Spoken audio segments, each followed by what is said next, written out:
Imagine a horror movie where the real hero isn't just surviving, but becoming an icon. That's the promise of Black Phone 2.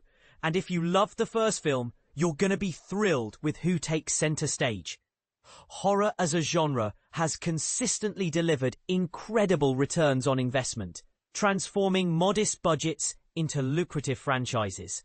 Think about the Conjuring universe. It's skillfully expanded, compelling characters, giving audiences a reason to return again and again. The Black Phone, adapted from Joe Hill's short story by Scott Derrickson and C. Robert Cargill, became a surprise hit in 2022.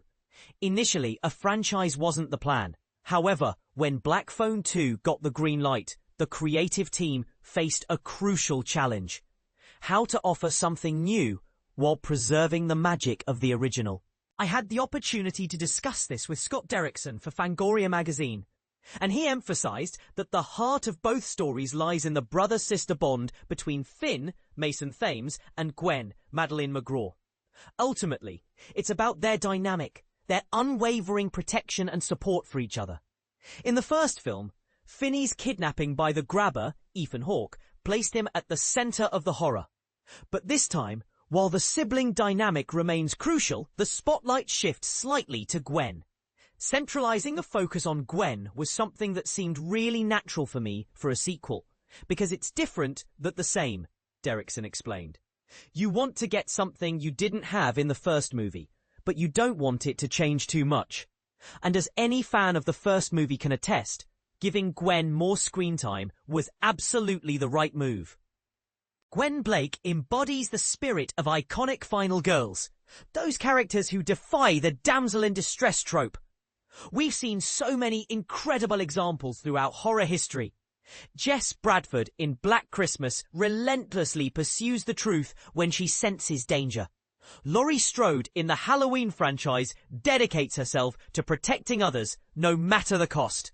Nancy Thompson in A Nightmare on Elm Street proactively plots to defeat Freddy Krueger. And Ginny Field in Friday the 13th Part 2 cleverly outsmarts Jason Voorhees. What makes a final girl truly resonate with audiences? Gwen Blake, the supernaturally gifted younger sister of Finn in the first film, endured not only the terror surrounding the grabber, but also the violent abuse inflicted by their alcoholic father. She used her dreams to help solve the mystery. She was also fiercely independent and unafraid to confront bullies. In Black Phone 2, her dreams intensify, signaling that her abilities are once again needed. But here's where it gets controversial. This connection also puts her directly in the grabber's sights, now from beyond the grave, seeking revenge against Finney for his demise, and for arguably making him kill his own brother. Is the grabber justified in his pursuit of revenge, even from beyond the grave? Where do you draw the line between justice and vengeance? No matter the emotional or physical torment she faces, Gwen refuses to be a victim. She takes charge and fights back. Madeleine McGraw, already familiar with the horror genre, delivers a standout performance as Gwen. She'll have audiences terrified for her safety, laughing at her colourful language directed at sanctimonious Christian camp counselors, and moved to tears by her vulnerability. And this is the part most people miss.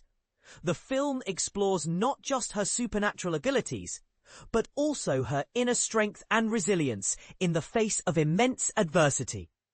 It's a complex portrayal that elevates the character beyond a typical horror heroine. Gwen Blake is a role model for a new generation of horror fans. Final girls are often teenagers played by older actors, but McGraw, at only 16, brings a unique authenticity to the role.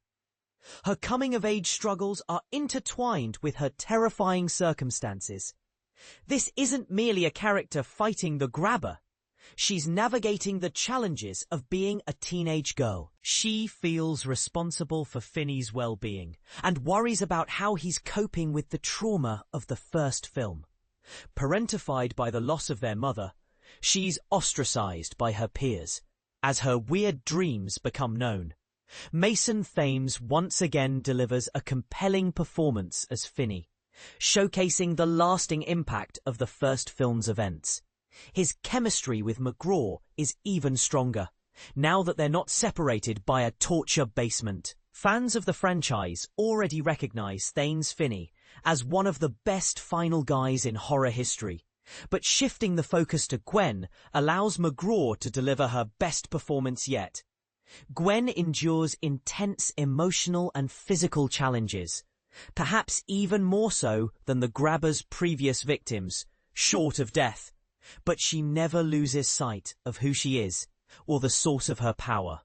Gwen Blake provides a new generation with their own final girl to admire, and Black Phone 2 is all the better for it.